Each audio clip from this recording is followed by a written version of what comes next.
शान्ताकारं भुजगशयनं पद्मनाभं सुरेशं विश्वाधारं गगनसदृशं मेघवर्णं शुभांगं लक्ष्मीकान्तं कमलनयनं योगिभिर्ध्यानगम्यं वन्दे विष्णुं भवभयहरं सर्वलोकैकनाथं। विष्णवे नमः विष्णवे नमः विष्णवे नमः विष्णवे नमो नमः। प्रिय मित्रों नमस्कार, मैं पंडित गोविंद शर्मा फलित ज्योतिष में आप सबका स्वागत करता हूं, आप सबका अभिनंदन करता हूं। आज मैं एक योग के बारे में आपको जानकारी देने के लिए उपस्थित हुआ हूं। वैसे तो ज्योतिष में पंच महापुरुष योग बताए गए हैं, जिनमें से एक रोचक योग, भद्र योग, शस्य योग, मालव्य योग और गजकेसरी योग, ये पंच महापुरुष योग बताए गए हैं। जो भी जातक इन योगों में पैदा होता है, विशेष राजयोग को लेकर के ऐसा व्यक्ति जन्म लेता है और अब सभी प्रकार के सुखों को भोगता है, हर तरह के जीवन में सुखों को भोगता है, ऐसा जो जातक होता है। तो इन योगों में भी जो विशेष योग होता है, मालव्य योग होता है। मालव्य योग इन सब योगों का राजा होता है। राजा क्या, महाराजा होता है। तो जिस भी जातक की कुंडली में मालव्य योग विद्यमान होता है, ऐसा जो जातक होता है सभी प्रकार के उत्तम सुखों को भोगता है। मकान, वाहन, भूमि, प्रॉपर्टी, सभी प्रकार की लग्जरी लाइफ को जीता है, ऐसा जो जातक होता है या जातिकाएं होती हैं। तो यह योग हमारी कुंडली में कैसे बनता है, तो आइए मैं बताता हूँ। यह योग हमारी कुंडली में जब शुक्र केंद्र या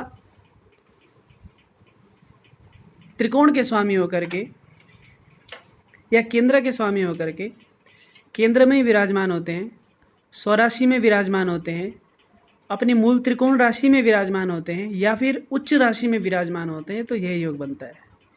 ऐसा योग में जन्म लेने वाला साधारण मनुष्य नहीं होता,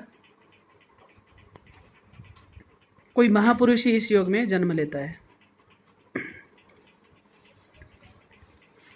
जैसे अब ये आपके सामने एक जन्मपत्री है, ये कन्या लग्न की कुंडली है। देखिए, इस लग्न में जो शुक्र देवता होते हैं धन के स्वामी होते हैं और नवमेश भाग्य के स्वामी होते हैं। और देखिए सप्तम भाव में 12 के अंक ये मीन राशि होती है, इसमें शुक्र उच्च के होते हैं। सप्तम भाव में देखिए अपनी उच्च राशि में शुक्र देवता विराजमान है। तो यहाँ पर जो शुक्र की स्थिति है बहुत ही जबरदस्त है, बहुत ही सुख देने वाली है। सप्तम जो भाव होता है विवाह का होता है, पति का होता है या पत्नी का होता है। पुरुष की कुंडली में पत्नी का होता है और स्त्री की कुंडली में पति का होता है। तो जिस जातक के 7वें भाव में शुक्र उच्च राशि में बैठे होते हैं, साक्षात महालक्ष्मी का उनके ऊपर आशीर्वाद होता है। महालक्ष्मी का उनके घर में, उनके हाथों में वास होता है।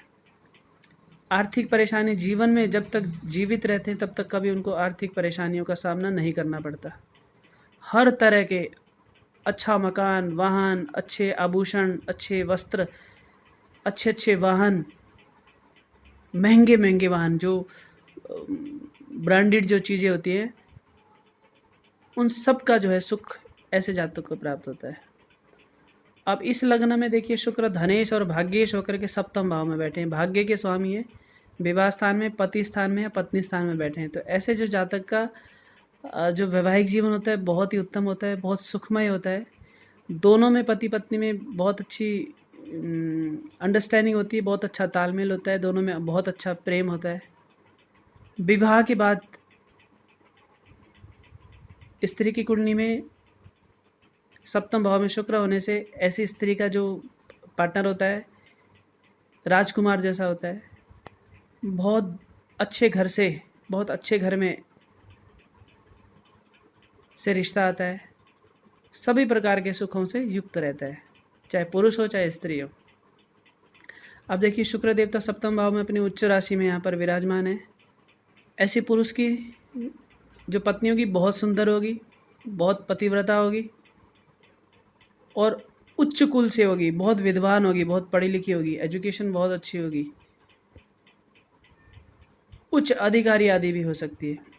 तो कहने का मतलब ये है कि जो भी रोचक योग में जन्म लेता है,